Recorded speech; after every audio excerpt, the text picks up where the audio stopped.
আইনজীবীরা বললেন বিচারককে যে উনি তো জেলখানায় ছিলেন, কখন এখানে উনি এটা করলেন?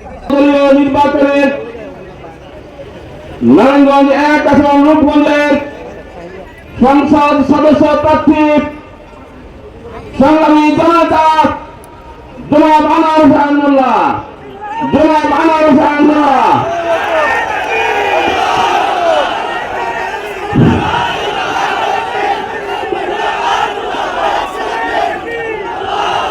আসসালামু আলাইকুম ওয়া রাহমাতুল্লাহ। আজকে বিপ্লবী সমাবেশ থেকে আমি অগ্রিম স্বাগত শুভেচ্ছা জানাচ্ছি আজকের প্রধান অতিথি বাংলাদেশ জামাত ইসলামের সেক্রেটারি জেনারেল মিয়া মোহাম্মদ গোলাম পারওয়ার, জামাত নেতৃবৃন্দ, জেলা নেতৃবৃন্দ, মঞ্চ উপবিষ্ট 11 দলীয় নেতৃবৃন্দ, উপস্থিত বিপ্লবী জনতা, আবারও সালাম জানাচ্ছি। আসসালামু আলাইকুম। নির্বাচন 12 তারিখে হবে, কিন্তু এখনই বুঝতে পেরেছি ভোটাররা যদি 80% অংশগ্রহণ করে তাহলে আমরা 80% ভোট পাবো। আমরা 11 দলীয় জোটের প্রার্থীরা মানুষের হৃদয়কে জয় করেছি। আর প্রতিপক্ষকে বলে বাকি ভোট নিয়ে সংসদে বিরোধী দলের ভূমিকা পালন করার জন্য যে মানসিকতার দরকার সেই মানসিকতা নিয়ে প্রস্তুত থাকো। আমাদের ব্যানার ফেস্টুন সরিয়ে দিয়ে এখন নির্বাচনের জিতার কোন সুযোগ নাই। প্রশাসনকেও বলি আগামী 13 তারিখ যে সরকার হবে জনগণের সরকার, দেশপ্রেমিক মানুষের সরকার, সেই সরকার কিন্তু একটা ফুলের বাগান উপহার দিতে চায়, প্রশাসনকে ঢেলে সাজাতে চায়, যেই প্রশাসনের লোকের যে সমস্যাগুলো আছে তার নির্ণয় করে সমাধান করতে চায়। আর প্রশাসন যদি, নির্বাচন কমিশন যদি, সরকার যদি ভিন্নভাবে অন্য আরেকটা ফেসিস্টকে ক্ষমতায় বসাতে চায় তাহলে এই ফেসিস্টদেরকে 5ই আগস্টের যে গণঅভ্যুত্থান হয়েছিল এরকম 10টা গণঅভ্যুত্থানকে মোকাবিলা করতে হবে।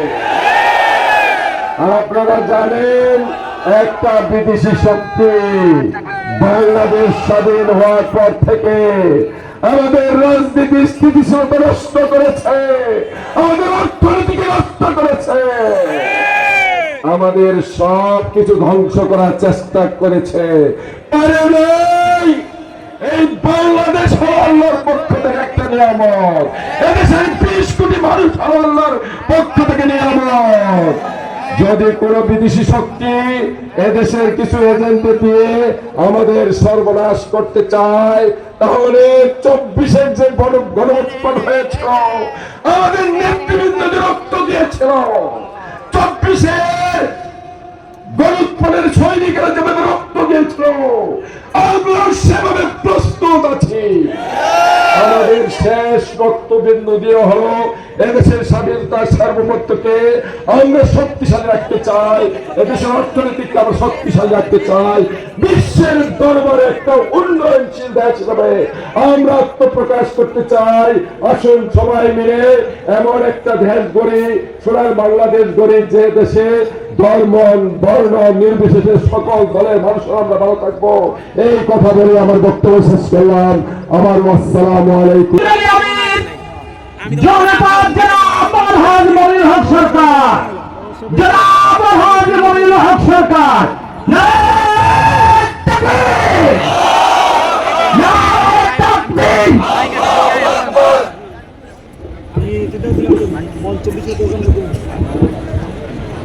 আলহামদুলিল্লাহ আলহামদুলিল্লাহ রাব্বিল আলামিন ওয়াসসালাতু ওয়াসসালামু আলা রাসূলিহিল কারীম ওয়া আলা আলিহি ওয়া আসহাবিহি আজমাইন। নারায়ণগঞ্জ জেলা এবং মহানগরীর পক্ষ থেকে আয়োজিত আজকের এই নির্বাচনী জনসভা সম্মানিত সভাপতি, নারায়ণগঞ্জ মহানগরীর সম্মানিত আমির মৌলানা আব্দুল জব্বার ভাই, প্রধান অতিথি বাংলাদেশ জামাত ইসলামের সেক্রেটারি জেনারেল অধ্যাপক মিয়া গোলাম পরোয়ার ভাই, উপস্থিত 11 দলীয় জোটের নেতৃবৃন্দ, আইন শৃঙ্খলা রক্ষাকারী ভাইরা, সাংবাদিক বন্ধুগণ, নারায়ণগঞ্জের সংগ্রামী ভাই এবং বোনেরা, আসসালামু আলাইকুম ওয়া রাহমাতুল্লাহ। আপনারা জানেন বিগত 54 বছরে বাংলাদেশে অনেক নেতা নেত্রী, অনেক দল ক্ষমতায় এসেছিল, কিন্তু মানুষের ভাগ্যের কি পরিবর্তন হয়েছে? যারা গরিব তারা গরিবই রয়ে গেছে, যারা ধনী তারা আঙ্গুল ফুলে পলাশ হয়েছে, দেশের বাইরে তারা সম্পদের পাহাড় গড়ে তুলেছে। তারা আমাদের গণতান্ত্রিক অধিকার, রাজনৈতিক অধিকার, সাংবিধানিক অধিকার সহ সকল নাগরিক অধিকার হরণ করেছে। তাদের কি আর ক্ষমতায় দেখতে চান? সংগ্রামী ভাইরা, নির্বাচনকে সামনে রেখে একটি দলের পক্ষ থেকে আমাদের নেতা কর্মীদের উপর অনবরত হুমকি ধমকি মারধর শুরু করেছে, বাড়িঘর ভাঙচুর করছে। আমরা তাদেরকে জানিয়ে দিতে চাই, জামাত ইসলামী, ছাত্র শিবির এবং জুলাই যোদ্ধারা জীবন দিতে শিখেছে। তারা বিশ্বাস করে আমরা মরলে শহীদ, বাঁচলে গাজী, সুতরাং তাদেরকে দমিয়ে রাখা যাবে না। আমরা প্রশাসনের কাছে আবেদন জানাতে চাই, ইতিমধ্যে যে সমস্ত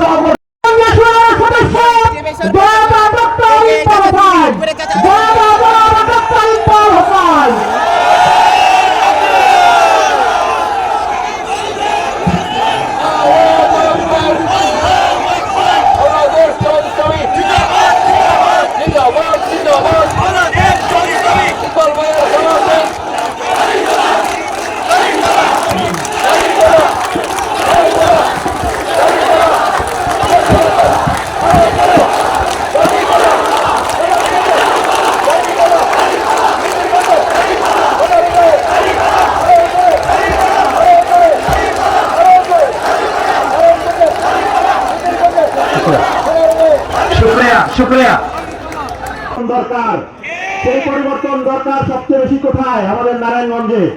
আপনারা জানেন এই নারায়ণগঞ্জের পরিচয়ে আমরা দেশের যেখানেই যাই, পড়ালেখা করতে যাই, কাজ করতে যাই, আমাদেরকে নেগেটিভ ভাবে দেখা হয় যে সন্ত্রাসের এলাকার লোক।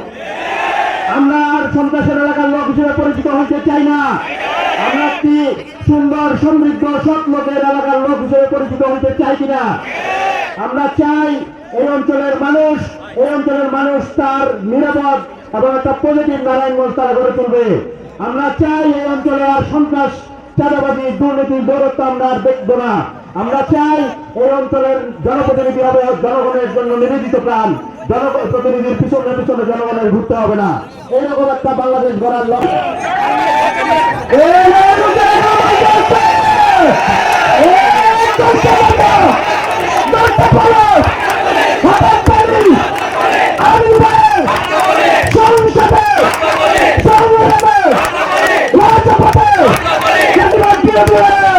আসসালামু আলাইকুম ওয়া রাহমাতুল্লাহ। বাংলাদেশ জামাত ইসলামী নারায়ণগঞ্জ জেলা ও মহানগর কর্তৃক আয়োজিত আজকের এই নির্বাচনী জনসভায় উপস্থিত বাংলাদেশ জামাত ইসলামী কেন্দ্রীয় কর্ম পরিষদের অন্যতম সদস্য মাওলানা মাইনুদ্দিন আহমেদ সাহেব, উপস্থিত আজকের অনুষ্ঠানের সভাপতি বাংলাদেশ ইসলামী ছাত্র শিবির কেন্দ্রীয় সভাপতি, সাবেক কেন্দ্রীয় সভাপতি এবং নারায়ণগঞ্জ মহানগর বাংলাদেশ জামাত ইসলামীর সম্মানিত আমির মাওলানা আব্দুল জব্বার ভাই, সেই সাথে এখানে উপস্থিত 11 দলীয় জোট মনোনীত 5 জন নারায়ণগঞ্জ সংগ্রামী আমির, কেন্দ্রীয় মন্ত্রী সুরার অন্যতম সদস্য। আজকের এই আয়োজনে বাংলাদেশ জামাত ইসলামী ও 11 দলীয় যে ঐক্য, নির্বাচনী ঐক্য, আগামী দিনে যে আমরা ঐক্যবদ্ধ বাংলাদেশ চাই, কি ইচ্ছা, এখানে জামাত ইসলামী নিষিদ্ধ, আসতে পারবে না এই শহরে। কিন্তু আল্লাহ তাআলার ওই হুকুম করে তারা মনে রাখে না, যেখানে আমাদের রব আল্লাহ তাআলা বলেছেন, আউযু বিল্লাহি মিনাশ শাইতানির রাজীম, বিসমিল্লাহির রহমানির রহিম, ওমা তাশাউনা ইল্লা আইয়াশা আল্লাহু রাব্বুল আলামিন। মানুষের কোনো ইচ্ছাই পূরণ হয় না যতক্ষণ আল্লাহ তাআলা তা ইচ্ছা না করেন। উনি ইচ্ছা করেছিলেন এখানে আর জামাত আসবে না, ঢুকবে না, ঢুকতে দেবে না, কিন্তু আল্লাহ তাআলা জামাতকেই প্রবেশ অধিকার দিয়ে তাকে ঢোকাটা নিষিদ্ধ করে দিয়েছে। এটাই তো আল্লাহর ইচ্ছা, কি বলেন? তো ওনাদের নেত্রী এরকমই ভাবতেন। অভাবনীয় সার্বজনীন এক বিস্ময়কর গণ অভ্যুত্থানের মধ্য দিয়ে অত্যন্ত লজ্জাজনক ভাবে কাপুরুষের মতো এই দেশ থেকে তাকে পালিয়ে যেতে হয়েছে। এখান থেকে অনেক কিছু শেখার আছে, কি বলেন? শেখার আছে কাদের? আমি মনে করি জামাত ইসলামীরও শেখার আছে। মনে হয় না? আপনারা ভাববেন যে না আমরা তো ভালো, জামাত শিবির সব ভালো। জামাত ইসলামীর শেখার আছে, বিএনপির শেখার আছে, জাতীয় পার্টির শেখার আছে, আওয়ামী লীগের তো শেখার আছেই। কি শেখার আছে? ক্ষমতা এবং শক্তির দম্ভ, অহংকার, আত্ম অহমিকা, আক্রোশে কখনো নিজেকে বেপরোয়া মনে করতে হয় না। কখনো অসীম ক্ষমতায় অহংকারী হয়ে ভিন্ন মতের উপরে দমন পীড়ন করতে হয় না। করলে তার কি করুণ পরিণতি হয়, জুলাই অভ্যুত্থান থেকে সেই শিক্ষা সব রাজনৈতিক দলের জন্য আছে। প্রিয় ভাইরা আমার, সংগ্রামী দেশবাসী, এই নারায়ণগঞ্জ আমি যেমন বলেছি অনেক আলোচিত, আবার সমালোচিত। কেন বলেছি? আলোচিত, নন্দিত, প্রশংসিত এই কারণে জুলাই আন্দোলনে এখানে বীর অকুতভয় অনেক জুলাই যোদ্ধারা শাহাদাত বরণ করেছেন। অনেকে নির্ভীক, সাহসী, আবু সাইদ মুগ্ধর মতো ফাঁসিবাদের সামনে বুক পেতে গুলিতে বিদ্ধ হয়ে নিজেরাই শাহাদাত বরণ করেছেন। আহত, নির্যাতিত, ক্ষতবিক্ষত শরীর নিয়ে অনেকে আজও বেঁচে আছেন। এখানে আমাদের এক মা আছেন, তার মাথায় গুলির স্প্লিন্টার। অনেকে আহত আছেন, কারো মগজ ছুটে গেছে, হাত নেই, পা নেই, ক্ষতবিক্ষত চিহ্ন নিয়ে তারা এখনো চোখের পানি ফেলছে। তবুও তারা নারায়ণগঞ্জকে সম্মানিত করেছে। কর্তৃত্ববাদী অত্যাচারী শাসকের পতনে এই নারায়ণগঞ্জ, সিদ্ধিরগঞ্জ এক ঐতিহাসিক আন্দোলন করে সারা দেশবাসীর কাছে জুলাই যুদ্ধের যুদ্ধক্ষেত্র হিসেবে সম্মানিত হয়েছে। আমি সেই জুলাই যোদ্ধাদেরকে স্যালুট জানাই। আবার সমালোচিত কেন? এই নারায়ণগঞ্জে কর্তৃত্ববাদী শাসন বছরের পর বছর ধরে অনেক নিষ্ঠুরতা, রক্তাক্ত, নির্মমতার ইতিহাস, এই শীতলক্ষা নদী সহ নারায়ণগঞ্জে অনেক নৃশংসতার ইতিহাস তারা তৈরি করেছে। সব মিলিয়ে নারায়ণগঞ্জ একটি গুরুত্বপূর্ণ জায়গা আলোচনায় এবং সমালোচনায়। এখন আগামী 12ই ফেব্রুয়ারি নির্বাচনকে সামনে রেখে আমরা পেছনে যে কালো যুগটা ফেলে এসেছি, জুলাই অভ্যুত্থানের মধ্য দিয়ে 18 কোটি মানুষের মধ্যে যে আকাঙ্ক্ষা তৈরি হয়েছিল, রাজনৈতিক পরিবর্তনের এই 15 মাসে রাজধানী ঢাকা থেকে শহরে, নগরে, গ্রামে, গঞ্জে, বন্দরে রিক্সাওয়ালা, ফেরিওয়ালা, ভ্যান চালক, বাস চালক, খুদে ব্যবসায়ী, দিনমজুর, যাদের সাথেই দেখা হয়, যদি জিজ্ঞাসা করা হয়, আমরাও জিজ্ঞাসা করি, বাবারে দেশের অবস্থা কি, আগামী নির্বাচনে কি হবে, তারা প্রায় সব জবাব এক, যে বাবা আমরা অনেক কিছু দেখেছি, অনেক মার্কায় ভোট দিয়েছি, আমরা এবার একটা পরিবর্তন চাই। এবং এই কথা বলছে, আমরা এবার সব মার্কা দেখেছি, দাড়ি পাল্লায় আমরা ভোট দেবো। এখন নারায়ণগঞ্জবাসীর কাছে কি এই খবর আছে? এখানকার কৃষক, শ্রমিক, মজুর, দিনমজুর, অভাবী, অন্নহীন, বস্ত্রহীন, ক্ষুধার্ত মানুষের আহাজারি আলোচনায়, সমালোচনায় এটা কি আছে যে তারা এখন পরিবর্তন দেখতে চায়? আমরাও সেই পরিবর্তন চাই, কি বলেন? সেই পরিবর্তন মানে কি? পরিবর্তন মানে হলো স্বাধীনতার 54 বছর ধরে যারা দেশ শাসন করেছেন তাদেরকে লাল কার্ড দেখাতে হবে।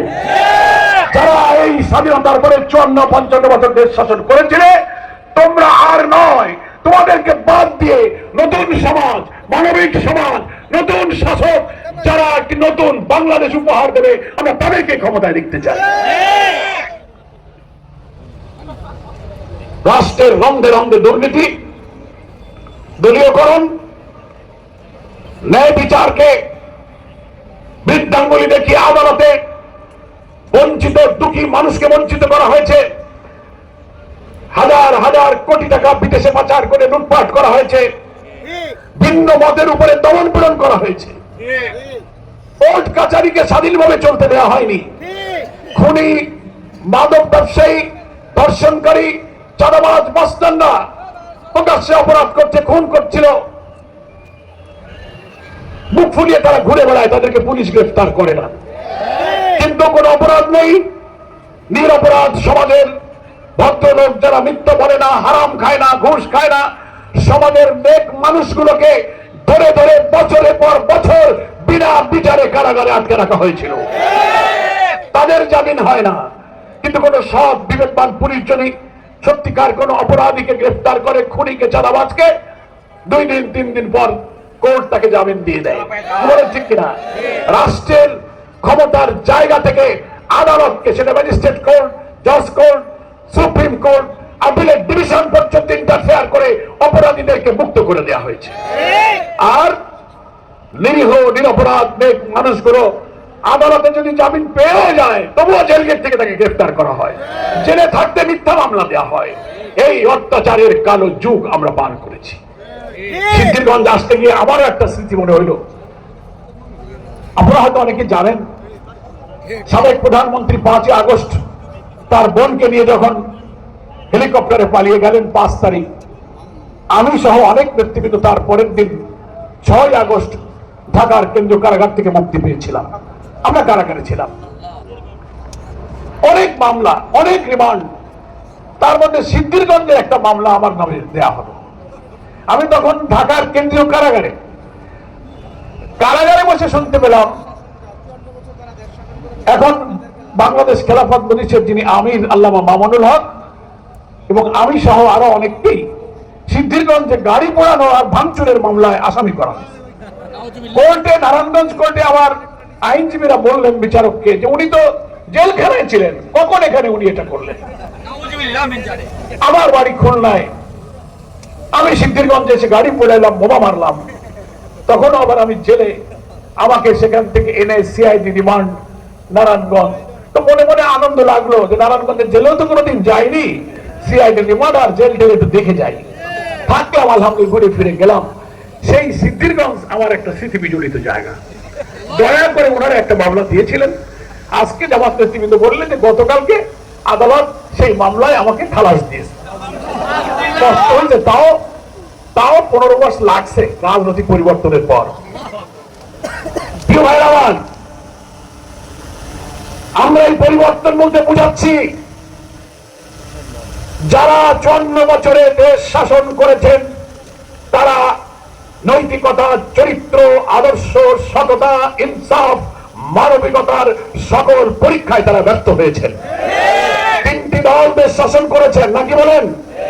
আমি যদি প্রশ্ন করি, এখানে হয়তো অনেক আওয়ামী লীগের বন্ধুরা থাকবেন, বিএনপির অনেক বন্ধুরা থাকতে পারেন, জাতীয় পার্টি থাকতে পারেন, কমিউনিস্ট পার্টির লোকেরা থাকতে পারেন, যারা রাষ্ট্র পরিচালনায় 54 বছরে যারা দেশ শাসন করেছেন।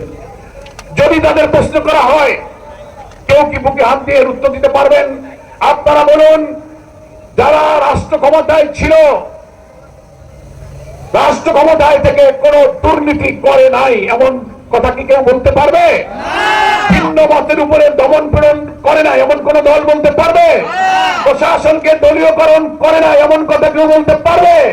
ক্ষমতার চারিপাশে টাকা সিন্ডিকেট করে কতিপয় কর্তৃত্ববাদী ব্যক্তি হাজার হাজার কোটি টাকা আত্মসাৎ করেছে, বিদেশে পাচার করেছে, কানাডা, আমেরিকা, মালয়েশিয়া, সিঙ্গাপুরে বেগম পাড়া করে জনগণের সম্পদ বিদেশে পাচার করেছে।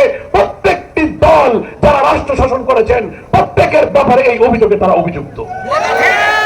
সেই কারণে আমি বলছি, তারা চরিত্রের পরীক্ষায়, নৈতিকতার পরীক্ষায়, সততার পরীক্ষায়, দেশপ্রেমের পরীক্ষায় তারা ব্যর্থ। তার মানে ফেল, পরীক্ষায় ফেল। মানে ফেলু পার্টি কি দিয়ে আর দেশ চলবে না। এরা হচ্ছে ফেলু পার্টি। কি পার্টি? এরা সব ফেলু পার্টি। আমাদের বর্তমান বিএনপির যিনি নতুন সভাপতি হয়েছেন, খুব সম্মানের সাথে তার একটা কথার জবাব দিতে চাই। বিএনপির চেয়ারম্যান সাহেব, আমরা যখন এই বক্তব্য রাখি